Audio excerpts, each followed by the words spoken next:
But let's kind of get into the meat here, and I'll do some of our just kind of groundkeeping or rules of engagement, housekeeping rules here. First thing is, if you're not speaking, we ask that you keep yourself on mute, just so that there's limited background noise and kind of distractions for everybody. We do, if you guys want to show your face, we'd love to see your face, your smiling face on this Monday morning. Keep in mind though, these are recorded and they are made public on YouTube. So if you don't want to, I know that I haven't had a haircut since March. So I'm in a hat today. I'm in a hat just about every day. So I don't typically want that on a YouTube channel as a professional. But also, if you have questions or you have comments or you want to engage with everybody, please feel free to do that through the chat feature here at the bottom of your screen. That is typically the easiest way to get your questions asked or your comments put into the record.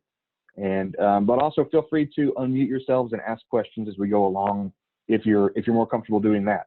But the questions that get put into the chat, we do make sure to answer those as timely as possible. And then if you have a headset, go ahead and use that, and we will, it just makes the audio a little clearer.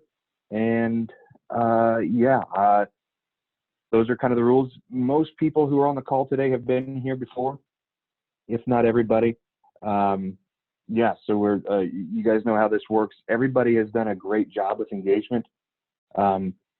With these programs, with these workshops, the number one thing we go for is engagement and education. And we provide the education and you guys provide the engagement, and it's been a great partnership so far. So I want to remind everybody that we are on week 4.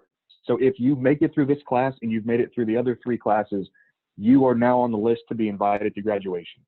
So congratulations to those who are in their 4th class now. And we'll get more into kind of the specifics of boot camp here in just a minute. But I do want to talk about Pathstone Enterprise Center as an organization. As we do every week, we talk about how we are a nonprofit community development financial institution. We're mission-based, and we provide small business loans and free technical assistance to individuals in financially underserved communities. We do make loans for everybody on that, regardless of their business stage.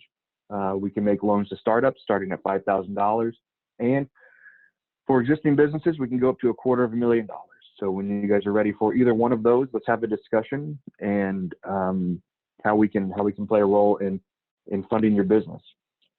And like you guys hear me say every week, for me at least, loans and funding businesses, that's just a way for us to get our foot in the door.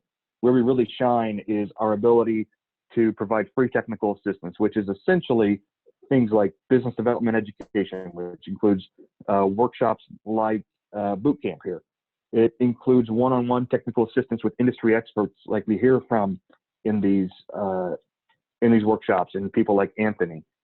It's mentoring and coaching with business owners and entrepreneurs in the area who know the struggle you're in, or who understand the passion you have and can help guide you through business ownership and the startup process and growing your business and running your business. And then networking, which is a great thing we can all do here in the chat even, is introduce ourselves to each other and get to know each other a little better. And we'll have a chance for that in just a minute. So we will, before we get into the networking part, I want to talk about what Boot Camp for Startups is.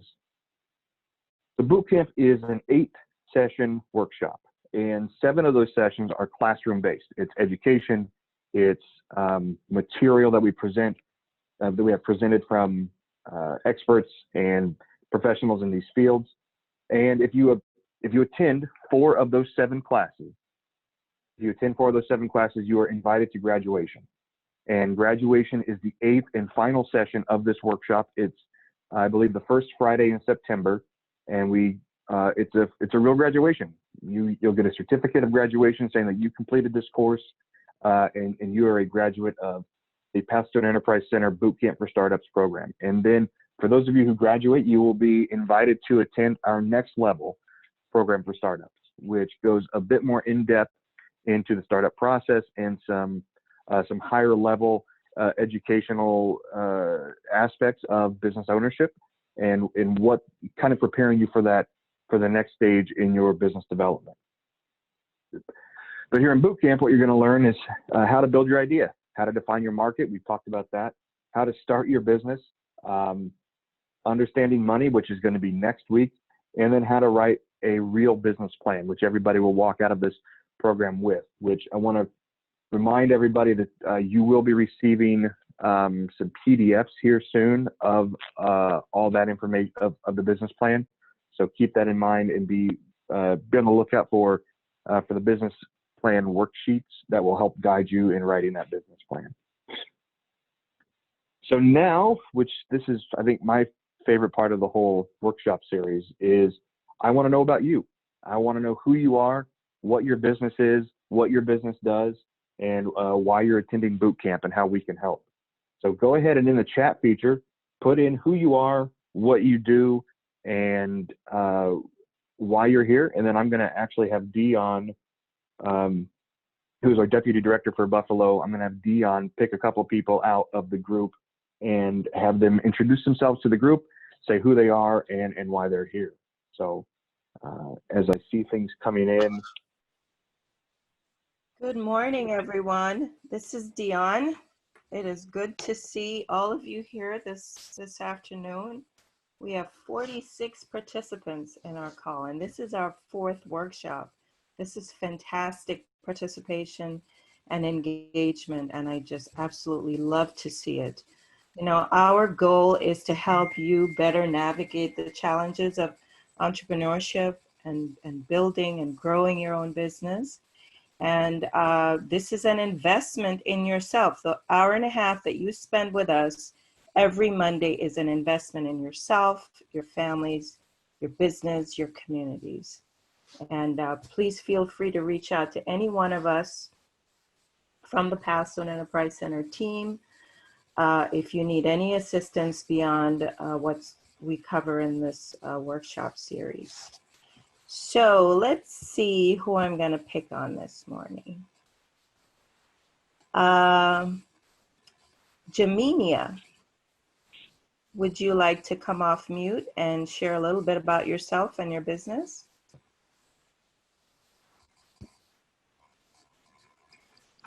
Hi, I'm Jaminia. I am a very new startup. I haven't got an EIN or any of that. My goal is to have a t-shirt company in this small town I live in. I want to focus more on photos, pictures, things like that nature. Instead of just the vinyl, the words. I want to make memorial t-shirts, things like that. I came from Rochester, but I moved to Batavia, in a small town where they really don't have access to a lot of stuff. So. Yeah. Well, welcome. And it sounds like this series is perfect for you. Thank you. Thank you for sharing. Alexis, would you mind telling us a little bit about yourself and your business? Sure. My name is Alexis Swigert. I'm from Buffalo. And what we do at the book club is we share books with our members from authors of color. We want everyone to have an opportunity to diversify their bookshelves, because a lot of people are not reading books by Black authors, which is why they don't understand Black people. So we definitely want that to be a conversation that we have between Black women and people who support Black women, which would be our allies. So each month we send out books, and then we have some critical conversations at the end of the month as a group. We've been doing it through Zoom, obviously now because of the pandemic, but hopefully we'll be able to do some more in-person group meetings very soon. Wonderful. Thank you Thanks. so much for sharing. Phil Godin, forgive me if that's not how you pronounce your last name. Would you like to share with us this afternoon? Phil? Okay. Imran. Hi, Dion. Hi, Imran. How are you? Welcome. Yeah, I'm a regular on your show. I'm making a marketplace for consultants. I'm sorry, say that again. You're making what? Marketplace. Oh, a marketplace Yeah, for, for consultants. oh, okay, great, wonderful. One-stop shop. Very good. Thank you. Thank you. Marcus Moses, would you like to take yourself off mute and share a little bit about yourself and your small business aspirations?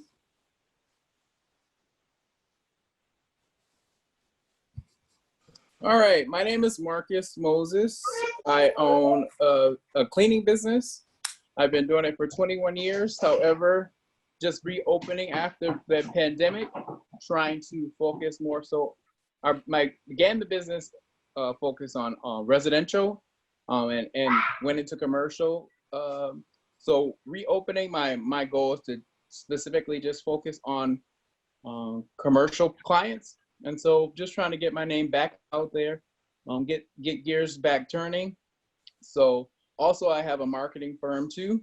It's called One Alliance. And so that is my startup that I'm basically focusing on. But yeah, just getting some new information, getting things going. Glad to be here. Thank you so much for sharing, Marcus.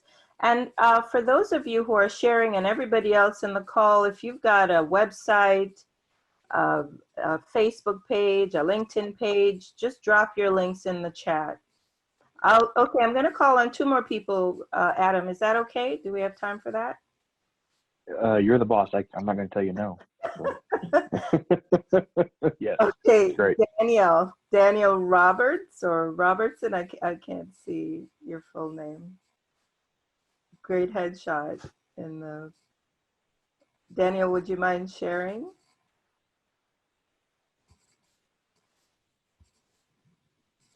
If not, I'm going to call on Jasmine.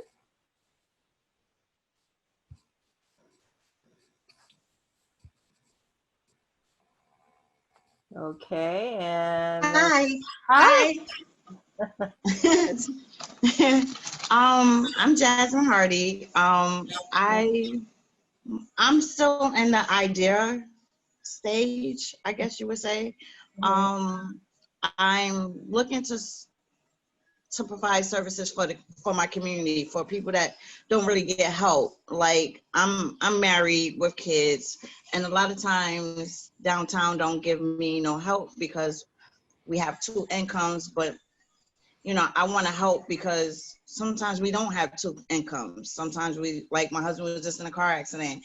Now we back down to one income, which is disability, which is basically nothing with three kids. And like I do a lot of things. Like I'm a breast feeding buddy, peer counselor, and I'm about to start training to become a doula. So I want to just provide services for my community in any way that I possibly can. So I'm still just trying to wait for like a business mentor to help me put together a plan on where to exactly start. That's where I'm at. great. Thank you so much for sharing, Jasmine. And I just love the solutions-oriented mindset. There's a problem. I have a solution to fix it. I absolutely love that. And I'm so sorry to hear about your husband. How is he doing? He's getting better, but he's out of work for the next year, so it's kind of hard to tell a man to sit down when he's messed up and he's the head of household. It's not working too well for me. So I'm trying to do all that I can, to help provide for the families now that he's out of work. I understand. Well, you have all our well wishes, and please reach out to us and let us know if there's anything that we can help you or your family with. Thank you so much. You're welcome. Okay, Adam. Thanks everyone for sharing. Keep sharing in the chat. Back over to you, Adam. Wonderful. There's, thank you, Dion. First, I want to say thank you to Dion and to the rest of our team here at Pathstone Enterprise Center. Dion and Jahida, you guys probably know them, especially if you've been on other workshops and stuff where they tend to lead the chat, lead the program. You guys know them. This is a team effort. It takes all three of us to make this work, both leading up to the day of the event as well as during the event. There's a lot of managing the chat, managing the slide deck, managing Facebook Live, and all that. So this is a full team production. I'm the lucky one who just gets to come up and talk all the time. So thank you to Jahida and Dion for being such a great team and helping get this thing off the ground and running. So You're welcome, Adam. We like you. Thank you. I like you guys too. So I want to get to know you guys a little better, and I'm trying right now to launch a couple polls, and I'm having an issue launching the polls, but we will we'll get there. So I think I know most everybody. Hey Adam, sorry, it's Jahida. Let me know if you can see. Okay, that comes up. That's good. If you guys can see the poll on your screen now, go ahead and answer that question about how you heard about this workshop. We're going to do 2 real quick polls, and then I'm going to introduce Lamar, and we're going to do a 3rd poll. But tell me how you heard about the workshop. Did you hear about it through Facebook or Instagram? I know a lot of people were brought here by Duncan. Duncan's been a godsend. He's been a great partner for us to in terms of outreach and getting people excited about the program. For those of you who were here day 1, Duncan really set the energy for the entire program, I think, and brought the energy level up quite a bit just on that first one. So if everybody wants to go ahead and answer those questions about how they heard about this workshop, we will see the results here in just a second. Wonderful. It looks like Duncan brought in a lot of people, and a lot of people heard about us through Facebook and email and friends and family and all that. So that's wonderful. And I want to do one more poll, and that is, I want to know, what stage of business are you in? So that's going to be poll number 2, and that'll be, I just want to know, what stage of business are you in that idea phase like Jasmine's in? Are you a new startup? Have you been in business for a while? How long have you been in business? Let me know there. That way we know where you are. That way we can tailor the rest of our program to you. We can tailor today to you, as well as the next 3 or 4 sessions here as we get into the second half of the boot camp program. So let me know, what stage business are you in right there on the poll that's on your screen right now. Make sure to hit submit as well.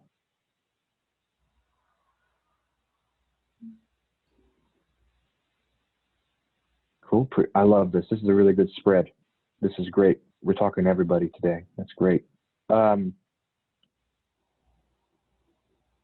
going to ask, and Jahida, this is going to be poll number 5. Okay.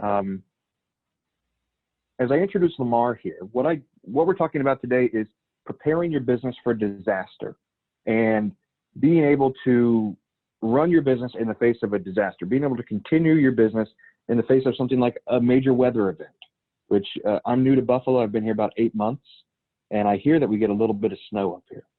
So whether it's a weather event or just, God forbid, something like happened in North Carolina over the weekend where they had their first big earthquake in several years, something like that happening, or something that's more internal with maybe a pipe bursting, or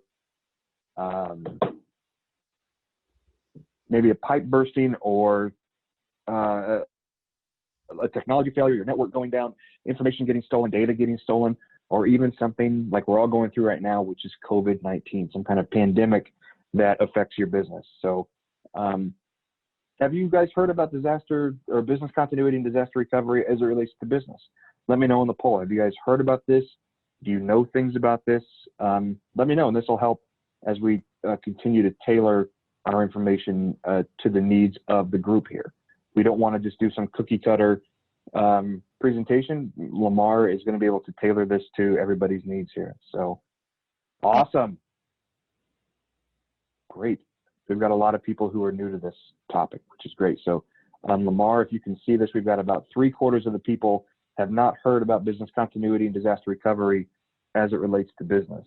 So Just a little bit of Great. pressure there. Not too much, just Yeah. a little bit.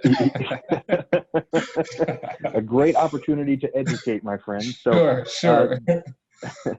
That is the voice of today's presenter, Lamar Ward, and I'm going to let him start here in just a second. Lamar is a business continuity and disaster recovery professional here in the Buffalo area, the Western New York area. And I've been working with Lamar for 7 months now. He and I have known each other for 7 months, and his expertise continues to really blow my mind. So he is here to educate. Lamar has done another workshop for us, and it went off like gangbusters. So we asked him to come back and educate our startup clients. So Lamar Ward is here today to talk about business continuity and disaster recovery and how to break glass in case of emergency. So with that, Lamar, I'm going to hand it over to you, and they're all yours. Thanks, Adam. Again, no pressure there. Okay, so good afternoon, everyone. As Adam mentioned, my name is Lamar Ward, and I am a business continuity and disaster recovery professional.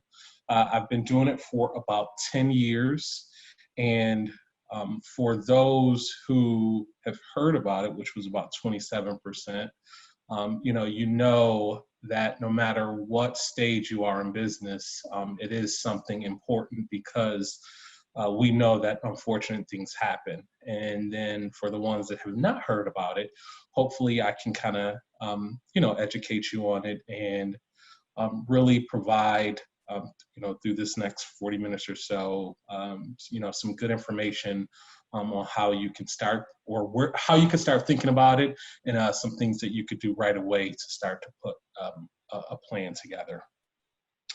So what is business continuity? So it is the organization's ability. I'm sorry, next, I was looking at my slide on my computer. Thanks, Yada. Business continuity is the organization's ability to recover when business processes and critical systems are severely impacted by a disruption. So what's a business process? It's just whatever your business does.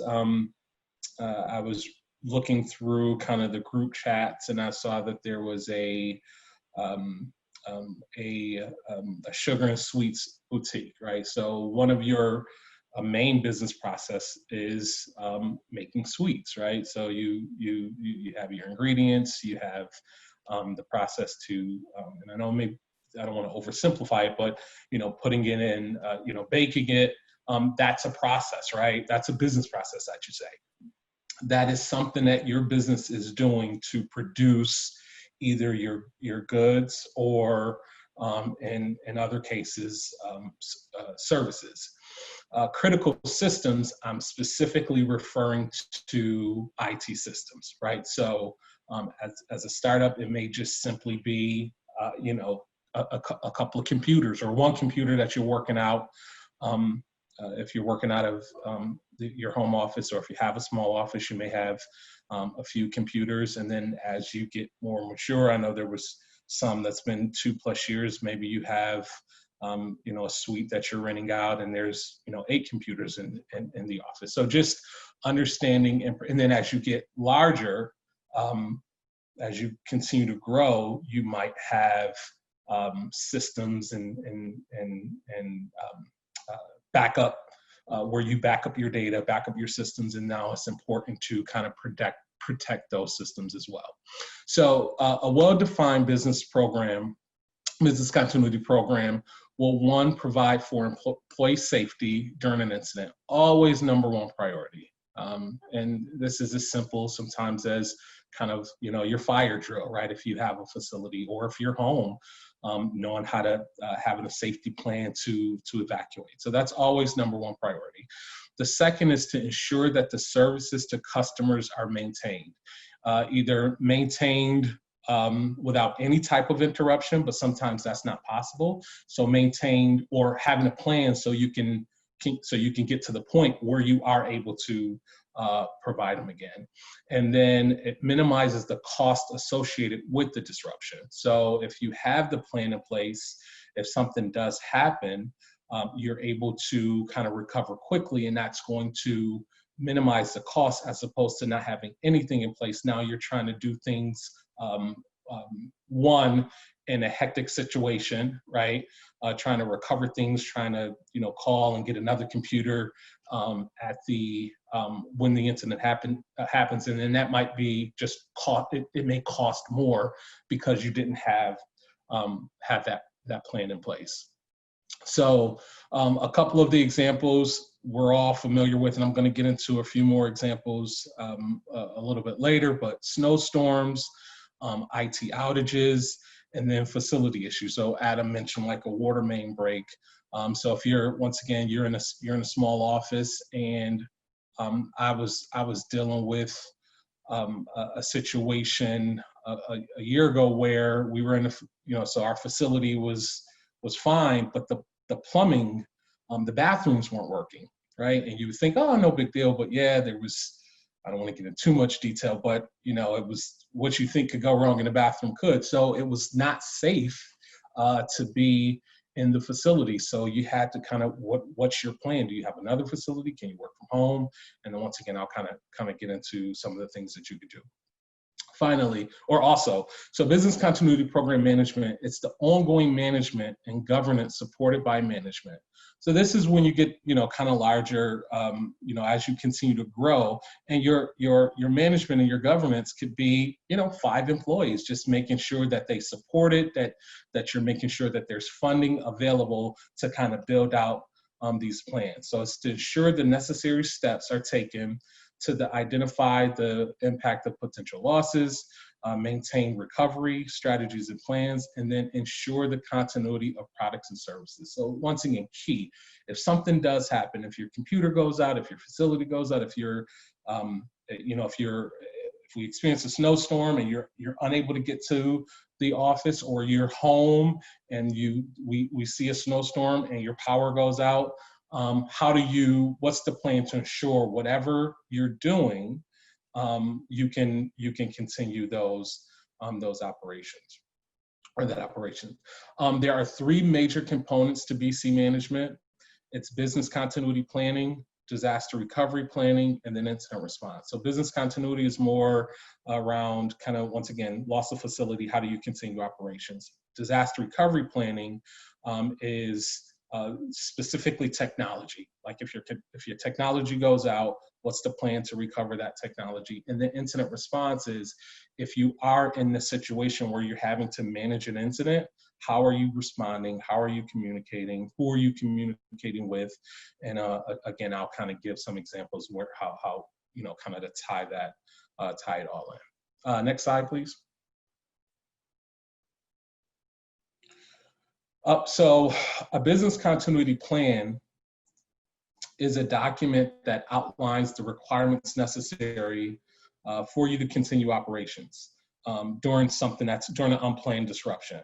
So it usually contains the following: current business processes, which I've kind of touched on, acceptable recovery timeframes, and once again, I know we're some startup, or I'm talking to some startups, some small businesses. So this is some of these things, or some of these items you want to think about as you continue to grow, right? But for sure, your current business process is like, what is it that you do? Like, you would want to absolutely document that. Employee contact information, that may not be in the plan. You just want to make sure that all of the employees or your coworkers, you have their number, stored in your phone. And I know it's like, oh, for sure, I'd have their number and text, but you'd be surprised how many people don't. The number of employees in each department, once again, that's kind of as you scale out. Associates with the ability to work from home, that's kind of a big one. And then vendors' contact information. So if you are, so let's go back to the bakery example, and you have an industrial stove, or you're using your home stove, right? And it goes out. Who do you use to service that stove? Who are you going to call? Like, are you going to just go to the phone book and then try to figure out someone who services stoves, or what you should do is have a plan and say, okay, know that person or have that information prior to, right? Establish a relationship with that vendor. So that way, if it goes out, and I know some people, you may not think about this, but if it goes out, now you can call that person potentially at 10 o'clock at night to be at your house at 6 o'clock in the morning, right? So just understanding who your vendors are and making sure that you have their contact information and that you have a really good relationship with them. And then all other information that would be required to recover a business process. So incident response plan, sometimes called a crisis response plan, that's just a plan to manage a wide range of incidents, from health and safety occurrences, issues that could impact the company's reputation. So if you're a small company and something goes out and you're not able to provide those services, or you promise something and because whatever happened, you're not able to provide. We all know with social media, it's like the gift and the curse, right? Because someone can go on and kind of bash. So just making sure that you have the plan helps you kind of minimize or mitigate that risk. So if something goes out, you have a plan so you don't have to, or you won't, those occurrences where someone could potentially bash you will be reduced, I should say. And then within the incident response plan, kind of a flexible and scalable framework. So it doesn't have to be like completely structured. You want it flexible, especially as you go from startup to small business to larger company. You want that flexibility so you can kind of put people in and out of the plan, or put processes in and out of the plan, as you grow and shrink. And then finally, the crisis communication plan. It's the plan to manage a wide range of crises. So the crisis communication plan is more how you communicate during the crisis, right?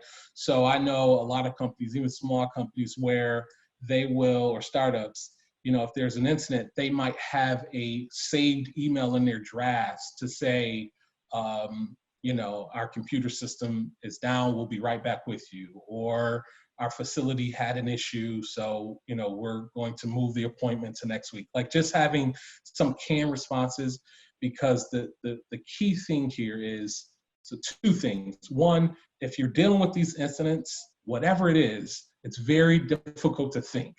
Even if it's small and it has the ability to impact your business, you want to be able to pull something up and just kind of almost, be set on autopilot. Like, oh, here's what I'm going to communicate, or this communication is already set. I can send it out, and I don't have to think about writing it at the time of the incident. That's one. And two, what's really big is, let's say you got a staff of 10, and something happens, and you're in Hawaii.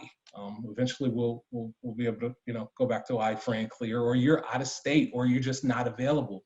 You want your staff to be able to pick up that plan and know what to do, right? Know how to send those communications. So it's not just about how you would manage it. It's also about how someone would manage it if you were not available.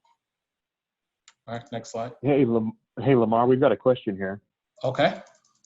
Yeah, so the question is, can my business continuity plan include things for if a major supplier or vendor goes out of business? Yes, so that's the vendor information. Absolutely. Okay.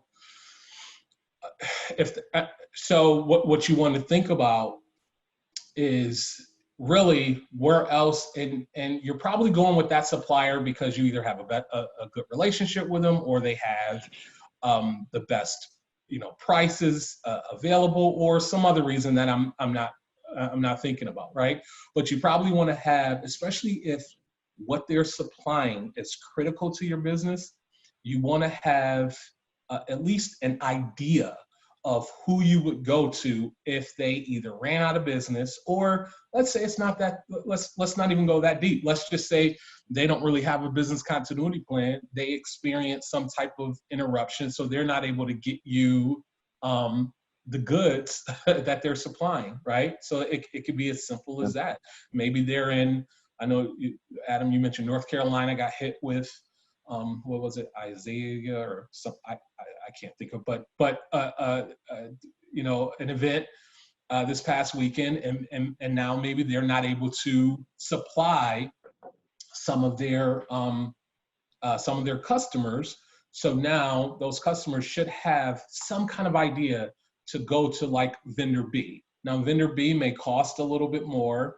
It may take you know, a little bit to kind of get the you know, get whatever the goods that you're trying to get, but just have a plan, or at least have an idea of where you would go. So yes, that information should definitely be inside the plan. I'll give a real world example here for just a second. I used to work right out of high school. My first year of college, I worked for a small pizza place, a locally owned pizza joint back in Indiana. And one day the owner got a call from the place that supplied the crusts. They were kind of these pre-made crusts, and they said, hey, we're going out of business. This is going to be our last delivery today. You know, today's delivery is our last delivery to you. That's it. Good luck finding another supplier. And, you know, luckily it was on like a Friday, so he had the weekend to, he would have enough crust left over for the weekend, but he only had a few days to kind of put together a new supplier and all that. So it's, you know, at least having some kind of list of people who could help in the case of the loss of a major vendor is important. Very, very key, very key. So that's kind of the, so that was the overall planning, and then incident response, crisis communication. And then the second piece is disaster recovery. Now, when we hear disaster recovery, so fortunately for me,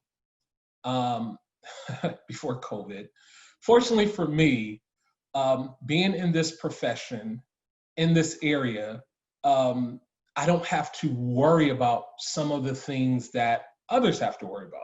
North Carolina, or everybody on the Eastern Coast there, had to deal with the hurricanes, California wildfires, right? Texas flooding. So I want you to kind of, fortunately, we don't have those natural kind of natural disasters. But what we do have here, once again, before COVID, what we do have here is snow.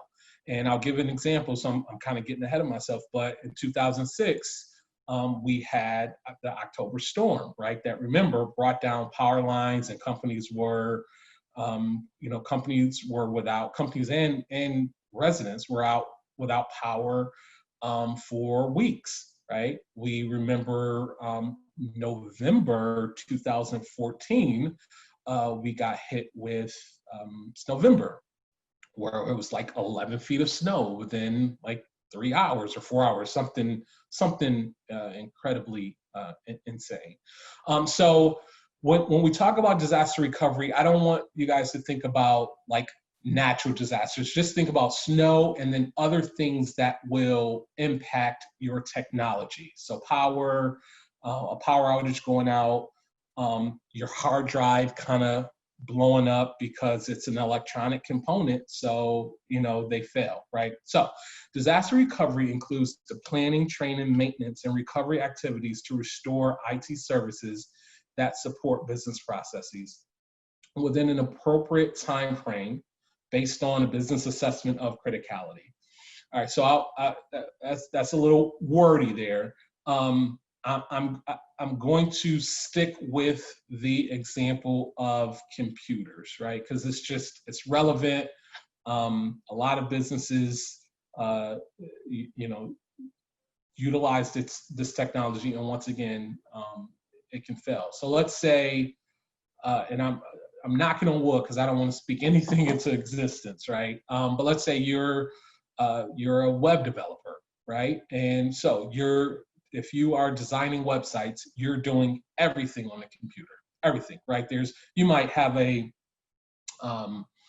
I don't know if people do this because I'm not a developer, but you may do kind of a mock draft on a piece of paper, but to actually code that website to where you can present it to your client, it's all done on a computer. So let's say you're working on a website and something is due, you've been promising your client that it was going to be done, and then the computer crashes. You take it to the repair shop and it's unrecoverable. Now, it's pretty simple, even though with COVID, not as simple as you would think. But if it's just a computer, you might be able to run to Best Buy, Walmart, and get another computer, right? But what is not easily replaceable is your data, right? So what are you back? So if the data on your hard drive isn't backed up, you have the potential to have lost that. So the process to back your data up, whether it's on an external hard drive, there's cloud solutions where you could, I don't know if anyone is familiar, but like Google, Gmail, you have I think 10 gigs of storage for free that you could put documents and files up there.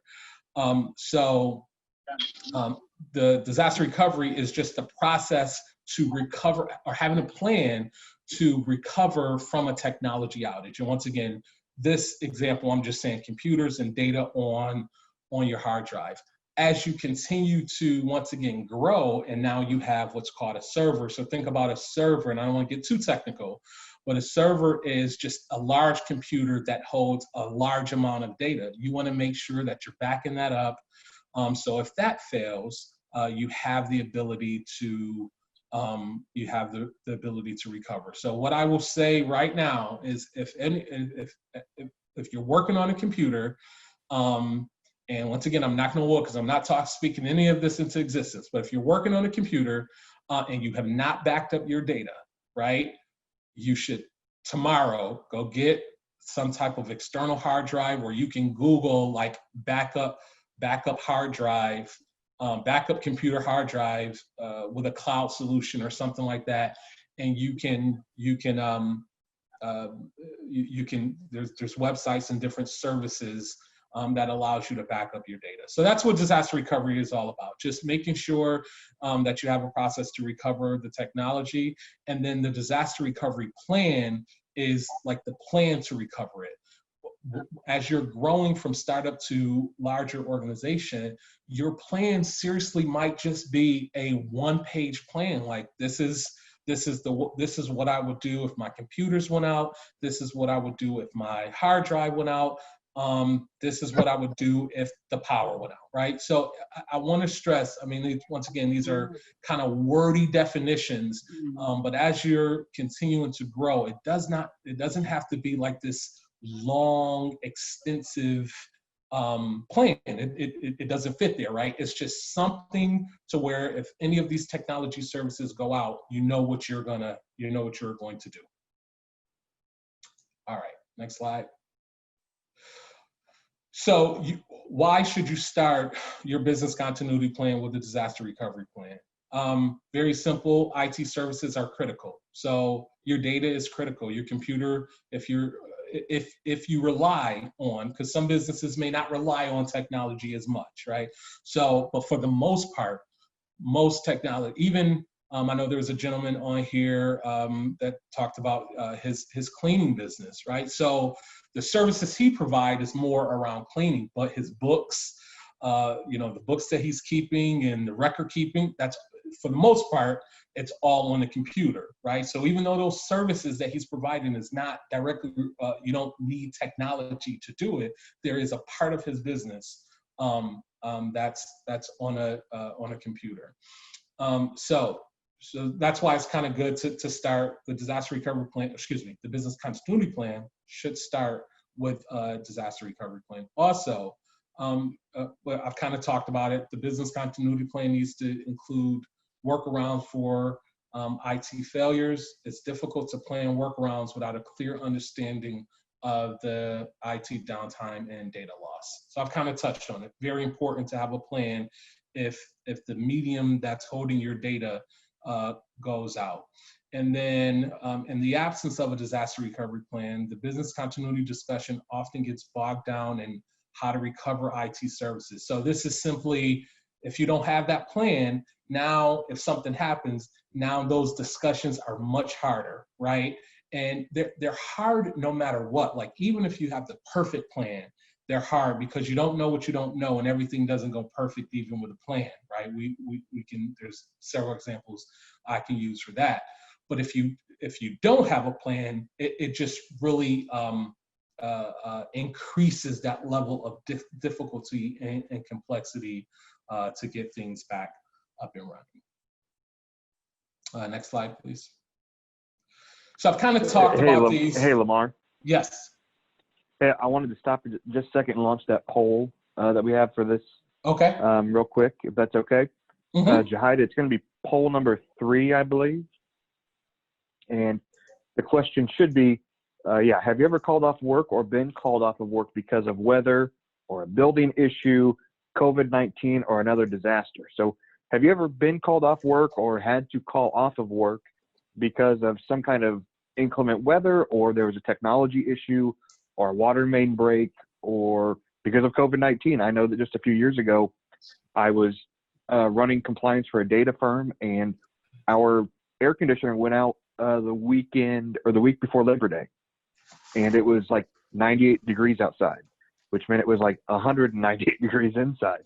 So our AC went out and we had to call everybody off of work. We had to stop operations for 2 or 3 days because the AC went out over the weekend. So let me know if it's ever happened to you. We want to know how you've been affected by things that interrupt business, so you guys can see how this really does affect business owners and managers and the employees and customers of those businesses. So we've got that poll up there on the screen. So put your answer there and submit, and let's see who's experienced this kind of stuff in their life.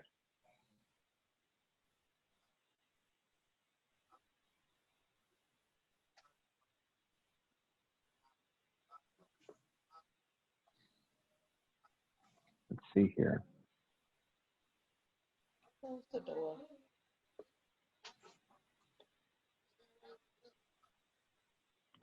Do we have results for that?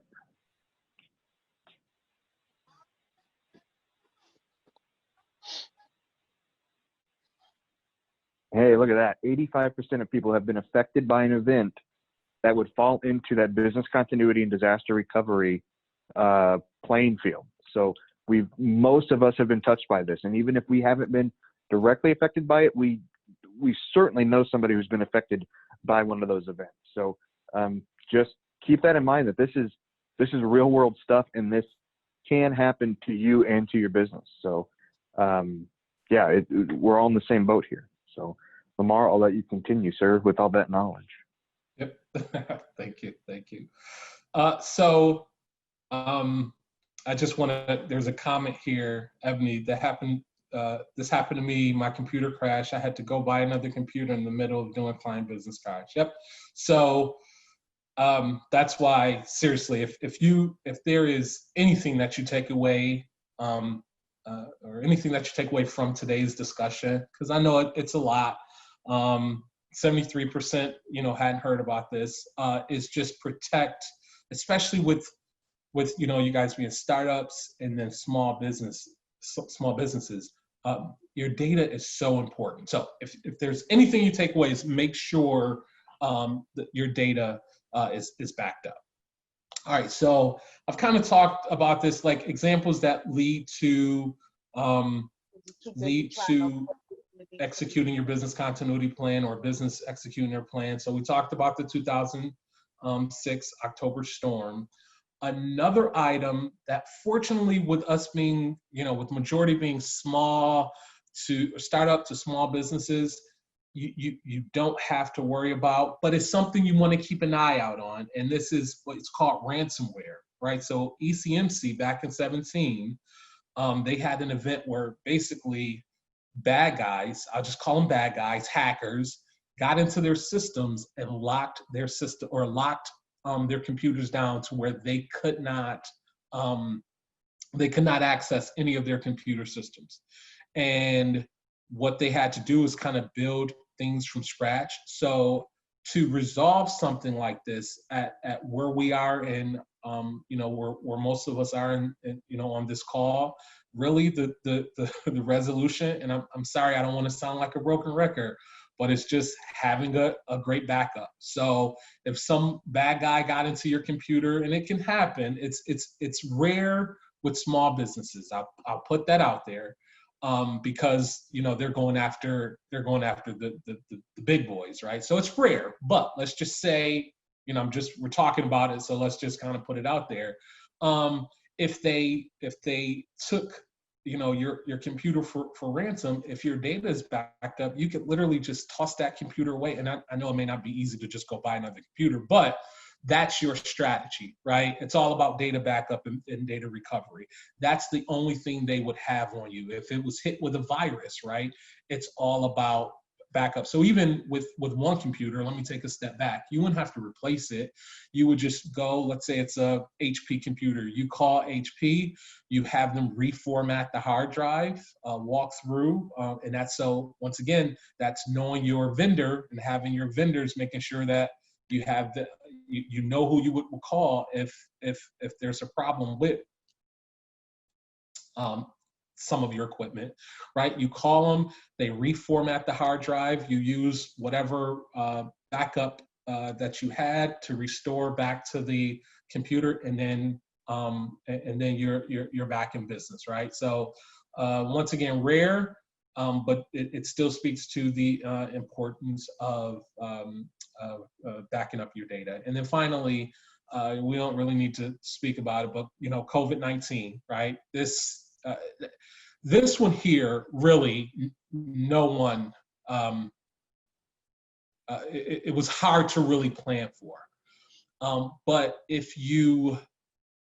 was hard to plan for, but with the larger companies, and even with the group I'm speaking with, if you had a plan in place, though, even though this was something that we didn't foresee or we didn't know it would be this bad, some businesses were just, you just couldn't plan for it, right? The gentleman, once again, not to keep, calling him, but, with this cleaning business, if you got a cleaning business and everything is shut down, there's really not too much you can do, right?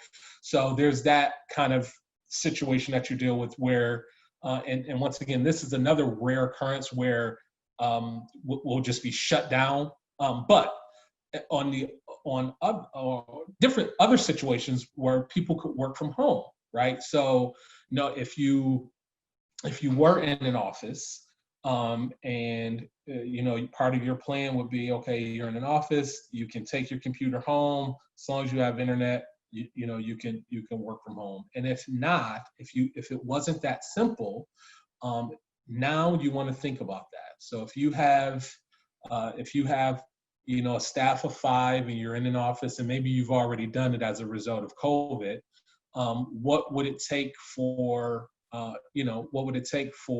3 out of the 5 to be able to work from home? And it is an investment. I don't want to, and we're startups, so we don't, investment is not, we don't want to hear that, right? Because sometimes we don't have it. So I recognize that.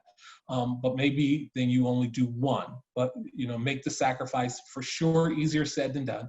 But make the sacrifice to enable someone to work from home. So if something happens again, and once again, this was COVID, what happens if that facility went out, right? The earlier I used the example of, plumbing issue. So it's really important, kind of the cornerstone of your plan is to have the ability to work somewhere else. I'm saying home, but just work somewhere else outside or besides your normal facility. So if your home is your office, which with COVID you would have been fine, but if your home was your office and you had a snowstorm and the power went out, what would you do? So having an alternate work location, that's what I'll call it. Making sure you and at least 1 or 2 other people, if you're, if you're dealing with 5 or 10, or just someone outside of you having the ability to work somewhere else is very important.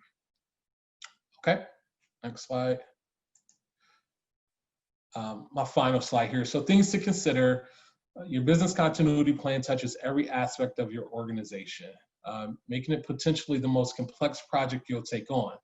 But it doesn't have to be, right? So I got some tips here. Don't try to boil the ocean. Use these tactics, to streamline your BCP. Focus on one business unit at a time. So this is more like if it was a larger, just focus on your business processes. And the way you do this is you can just sit down and say, okay, what is it that I do every day? What is it that I do? What actions am I carrying out weekly, right? And you just write that down.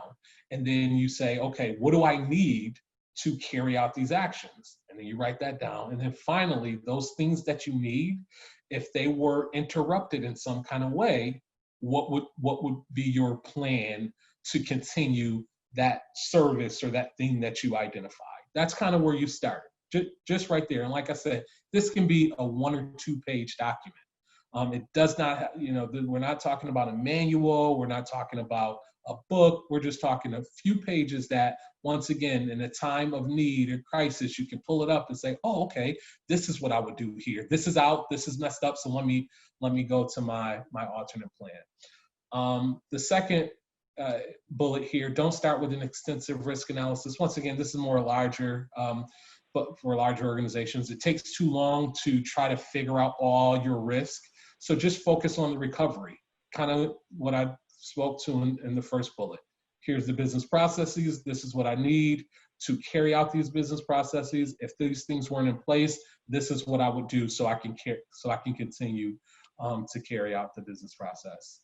And then finally, I kind of touched on this on the bullet point. Keep it clear and concise. Flow charts, checklists, and diagrams. Doesn't have to be a booklet. It could just, your checklist could literally, it's those business processes we're talking about. It's the technology that we're talking about. So all the technology components that you use, computer, internet, QuickBooks, email, Gmail, right? You just checklist it out. Now you know everything that you need to do the job or to carry out the services or products, produce the products or carry out the services that you provide. And then once again, figuring out if these pieces weren't in or if these pieces weren't there, what you would do to recover them. So yeah, so I know it's a lot, but I don't want it to be a lot. I want you to think like there was a lot here, but it is a lot. It can be complex, but what I got across, or what I tried to get across is, 1, it doesn't have to be complex, and then 2, make sure your data is backed up. That's the key. If you, with us being startups and small to medium-sized businesses, if you make sure that your data is backed up, seriously, you're probably 80% of the way. Because everything else, it's great to have a plan for, but you can shift, and you want to have a plan, but you can adjust at the time of need, right? But if just a quick example. So you, and I know this might be going against what I said earlier, but I'm not. But let's say that vendor, that IT vendor, let's say you don't have it identified. You want to have it identified, have them identified, but you don't. You can Google computer repair personnel. It might cost you a little bit more. It may take you a little bit longer to recover, but you can do that if it's not in your plan, right? If your data is gone, there's services that might be able to recover it, but for the most part, usually it's if it crashes, it's gone, right? So there's no kind of getting around that. There's no agile way that you can maneuver. It's like it's gone, so it's gone. So just make sure you back all your data up. It's very important. All right, that's all I have. Any other questions, Adam? Yeah, so I've got a few questions, but if anybody has questions, feel free to, I guess, raise your hand and we can call on you, or put your question in the chat, or let us know that you have a question in the chat and we can, we'll call on you. I have a few that have been sent in. So I'll ask those while we're waiting for people to send in their other ones. Do I need a plan even if I'm a startup? Do I need a plan even if I don't have employees or a storefront? Yes. And I don't want you guys to mute. Like, if I hear this guy talk about data recovery one more time, but yeah, because even if it's just you, if you're using a computer, then you want to have that backed up. So let's say you're not, only thing you're doing is through email. Then your plan isn't going to be, you might only have one plan, but you still, if once again, think about it, whatever you're doing, think about things that can interrupt that, and then have a plan for it. So to answer your question in short, yes, you still would want a plan, but it just may not be a very long and detailed plan. Which once again, with a startup or a small business, I think that's going to be consistent. That it's not going to be a long, complex, drawn out plan, but it should, there should be some basic things that it should contain. Okay. Can I share a comment? Oh, go ahead. This is Sydney. Hi, everyone. I just wanted to kind of stress what Lamar has been sharing and just think about on a personal level. We all use our smart devices of our phone to take pictures and things like that. And God forbid you break your phone or something and you have memories of family events or the birth of your child or whatever on your phone.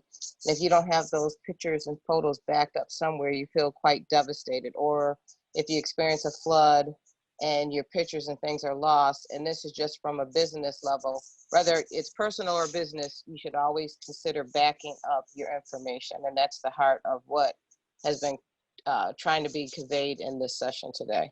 And it's very important. Whether you're a sole proprietor and the only person in your business, or you have multiple employees, you want to back up everything, even your, I'll say if you're a corporation, you have your bylaws and you have your workbook or plan book for your employees, or you have your insurance papers, or you're in contracting and you got your licenses to do contracting work. If you can't access those documents, it's devastating to you being able to continue the work and to provide the services that you had. So I just wanted to chime in on that. Absolutely. Thank you, Sydney. That's a great piece of advice. I run a startup, and I've run a few different startups. And one thing I always make sure is that I'm not the only one with the information. Right now, I have a startup that includes, we have a website, we have multiple different digital media outlets and accounts, and I make sure that at least one other partner has all that information, and we have it stored securely on a cloud-based application as well. That way, because we all do business 500 to 1,000 miles away from each other. So if something were to happen to one of us, or if there's something in regionally that happens, we want to be able to still maintain how the business operates through something like that. So having that information backed up, and even housed with a copy of that information housed with another partner or on a cloud-based site is valuable. So Lamar, kind of right along with that, how do I store my disaster recovery plan or business continuity plan? Should I have both a digital and a physical copy? Yes and yes. So with the plan, it can be as simple as just emailing it to yourself, right? Because if you use Gmail, if you use Hotmail, Yahoo, for the most part, that's pretty safe. Like, I can't obviously guarantee it, but you best believe Google has a monster disaster recovery plan, right? And they have copies of data on top of data on top of data, because that's their business, right? So it can be as simple as just emailing it to yourself, because that's a form of backup. And then as far as the physical or the hard copy, yeah, I mean, you should. I mean, because I mean, a lot would have to go wrong for you to like not be able to get to the soft copy as long, and when I say soft copy, the electronic copy, as long as it's backed up. But it doesn't hurt. If it's something quick and you don't have time to get to the internet, or, you know, it's just something you need to handle quickly, it's better to have that physical copy. So that's why I said yes and yes. Not the end of the world if you don't, but you should. Great. That's important. Yeah, you know, you have to back up, you know, have a backup of your plan, you know, in case something happens to it. Yep. So, Yep.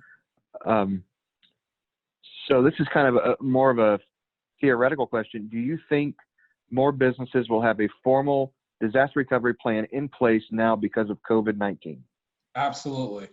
Absolutely. So, I get, you know, when you're in a particular field, like, so on LinkedIn, you know, I have business continuity, right? So on LinkedIn, it sends me, you know, I'll get an email showing of like jobs associated with business continuity. And it was almost like I thought I was being punked when maybe, so this might've been in March, like there might've been something like 30 business continuity jobs that came to my inbox. Now they're not targeting me directly, right? They're just, hey, this is a job that you might be interested in. So yeah, everybody now, you know, this discipline has been around for years. Like, this isn't new. But now people are really understanding, you know, the value in it. You know, I know, you know, some companies in Buffalo, larger companies, you know, had to spend millions of dollars, to set their people up to work from home, because they just had never, they didn't have the technology, they didn't have the process. Obviously it had never been tested. So yeah, so now it's one of those things where no matter the size of the company, this is really being taken seriously, and people are looking to not only put the plans in place, but hire people to specifically manage this process. Wonderful. It's becoming a larger reality for everybody, and that's good. The people are going to be better prepared, and maybe, you know, the next time there's a local or regional or national issue that kind of puts us against the wall, maybe it won't hurt so bad if we're a little better prepared, just as individual businesses, which, you know, nobody could have planned for this, but, you know, any kind of plan is going to help. So I'm going to allow for another minute here. If anybody has any questions for Lamar, please go ahead and unmute and ask, or put them in the chat here. If there are no other questions, we've got a few pieces of business to take care of. I do want to thank Lamar for his great education and great engagement on this topic. I know that it can be heavy, and that it can really, but it makes you think. It makes you think about all the things that can, you're able to prepare for all the things that can go wrong. That way, when they go wrong, you're ahead of the competition. You're able to save employees' jobs. You're able to save your storefront. You're able to save your business and your own livelihood. So this is an integral part of being an entrepreneur and owning a business, is preparing for things that you don't want to have happen. But taking that responsibility you take control of your destiny by preparing for things. So again, since we can't be in person, since we can't be a group together face to face, we do want to provide lunch to everybody.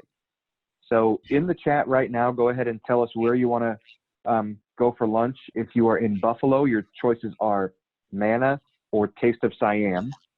And then if you're in Rochester, right now we're back down to only one vendor right now, Peppa Pot. And so if you're in Rochester, let us know that you want to go to Peppa Pot. We will get these vouchers out to you as soon as possible. Again, Buffalo, you have the options of Manna or Taste of Siam, and Rochester, Peppa Pot. So wherever you guys want to go for lunch is on us. Go ahead and put that in the chat. Once we get all those in, I'm going to go ahead and put the link in the chat for business mentorship.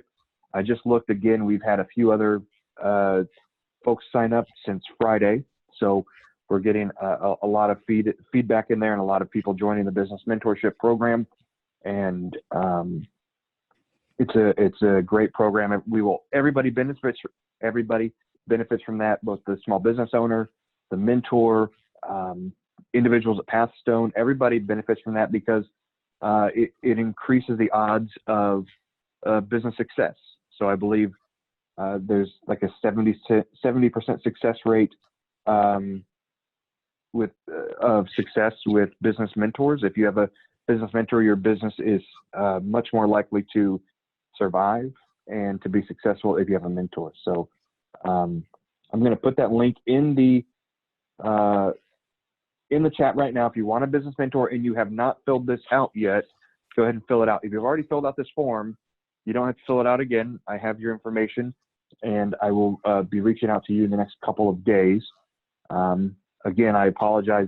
We had such great feedback and such a great number of people sign up for this that it's taken a couple extra days to get it all sorted out and organized. But we've got a system now, and we're flowing through it. So, Adam, Dion. Yes. I have Adam and Lamar. This question is from Jaminia. She says, people say, why do you want to start a small business in the midst of a crisis? And how she wants to know what's the answer to that. How should she answer that question? Well, I think my answer would be, based on what you're doing, it's you see a problem and you want to solve it. Right now we're able to see a lot of problems pop up, and I think we're seeing a lot of gaps in the market and a lot of gaps in our communities and places where the government and other businesses just aren't able to get in or aren't willing to get in and help. And now our businesses are, we're ready to help, and we want to be part of the solution long term. That would be my answer. Lamar? Yeah, I mean, I think there's opportunity. You wanted to. I mean, I don't want to repeat, but you want to make sure that you're solving a problem or something that is that's useful, but you're providing a service that someone either needs or really wants.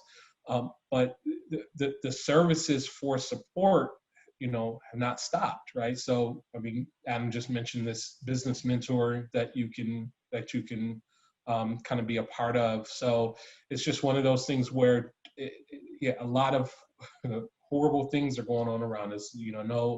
No way to deny that, but there's still opportunities. And personally, I feel like things will eventually get better. So why not start now, have the support now, and then as your business grows, things will be good. And then as things get better, your business will continue to grow. So I think it's the right time because things will get better, and the support services and the mentoring services are still available. Absolutely. One thing I want to talk about real quick is we're just a few weeks away from graduation. So for those of you who have attended the first 4 weeks here, or are going to attend at least 4 out of the total 7 sessions that we're going to have, you're going to be invited to graduation. You're going to be a graduate of this program, and we are excited to see you at graduation. We're excited for you to see and be a part of the celebration of you and showing up for yourself, and the celebration of you having your idea and taking the risk on yourself, taking the chance on yourself. With that, we need just a little bit of information from you. So please email us your headshot or whatever picture you would like us to put in our slideshow when we go through graduation. We also need a little bit of a bio on you, 2-3 sentences, just who you are, who your business is, and what your business does. We'd love to have that in there so we can showcase you and celebrate you and promote you and tell everybody that we get to interact with who you are, and we get to brag on you a little bit. We want to brag on you as a business owner and as a graduate of the Pathstone Enterprise Center Bootcamp program. So we want to be able to do that. So please email us I will send you, I'll put in there the email right now so we can get those. So yeah, if you want to have that, if you want to email there, it's in the chat. It's peci@pathstone.org. If you want to email everything there, that would be great. We'll have that all locked in. We'll be able to build some great material for you there. So be on the lookout for your meal voucher. Remember, you need 4 out of 7 sessions to graduate. And for those of you who attend the most sessions, we're going to have some prizes available, some fun stuff to give away, and say, hey, good job for showing up and being a part of this and being engaged. One thing I think the thing that I love about this the most is getting to learn about you guys and getting to see all the engagement you guys have with each other and with the speakers and with us at Pathstone. It's great. And the people who lead that engagement primarily are the speakers themselves. And I want to thank Lamar for doing such a great job today and coming back and talking to the group about a topic that is incredibly important and there's a spotlight on it right now, especially with COVID-19, showcasing just how important this is. So Lamar, thank you so much for coming in and educating everybody, and thank you for being part of our solution here. My pleasure, Adam. Thank you. Great. So as you guys know, we have no shortage of workshops and education series events going on here at Pathstone. 2 that are coming up right now are our childcare series, which that's Saturdays in August. It's not this Saturday, but it'll be August 22nd and 29th are the final 2 series of that. So anybody who is in the childcare world, or even parents who may have to deal with childcare right now in the midst of COVID, and kids going back to school and parents going back to work, or kids not going back to school. Maybe kids are going to be home, or maybe your kids aren't yet in that school age, but you still have to go back to work, what all that's looking like. So please feel free to attend that workshop and learn more about childcare in the time of COVID. And it's free. So any information you're going to get is going to be valuable and help. It's going to help everybody in that sector work better together. And the other event we have coming up is our Tech Talk 2020. And Tech Talk starts September 2nd and runs through October 7th. And I believe Anthony Dixon, our friend Anthony, is going to be hosting that as well. So Anthony, if you're still on and you want to say just a couple words about Tech Talks and what entrepreneurs and small business owners can expect to learn there and why it's important for them to attend that. Yeah, thanks, Adam. Thank you again, Lamar, for that workshop as well. TED Talk is an opportunity for you to learn a little bit more about some detailed kind of things that you need to have in your business. We're going to be talking about marketing and sales a little bit more deeper. We're going to be talking about website development. We're going to be talking about social media as well as branding and how to use that in the 21st century through technology. It's definitely going to be learn-based, so it's going to be some activities where you can engage with and be able to complete something in the day. We definitely want the engagement and the excitement that you're showing here for Adam. And we're really excited about that. I'm right now building out presentations and trying to keep that engaging. So look forward to seeing y'all on there. Definitely congratulations to everybody who made their 4th session. You should give yourself a pat on the back. Education and continual learning is the most important thing to I think, to help against some of these phenomenons of pandemics and everything that we're seeing now. So congrats. Thanks, guys. Awesome. Thank you, Anthony. Thank you. And keep in mind next week is the fun week. We're going to be talking about money. Everybody wants to talk about money. So next week, right here, same bat time, same bat channel, we're going to be talking about money on Bootcamp Startups. So join us next week to talk about how to manage your money, how to make money, how to account for your money, and how to make your money work for you so you can get financing and funding through any of the partners we have, and even through path stone. So we can talk about that. But I want to say my final thank yous to Lamar Ward for doing such a great job educating us today and engaging with everybody. I want to thank Anthony Dixon for being our incredible partner for boot camp and for all of our other workshops. Thank you, Anthony. And I want to thank my team, Dion and Jahida, for helping run this thing and make sure everything goes off without a hitch and goes really smoothly. So thank you, everybody, for joining. And most importantly, I want to thank you guys for joining us and being part of a fun program and showing up every week and engaging and telling us about yourselves and asking questions and just being totally involved and engaged in this process. I appreciate it. That's why we do this. We're here 100% for you. Please let us know what else we can do for you.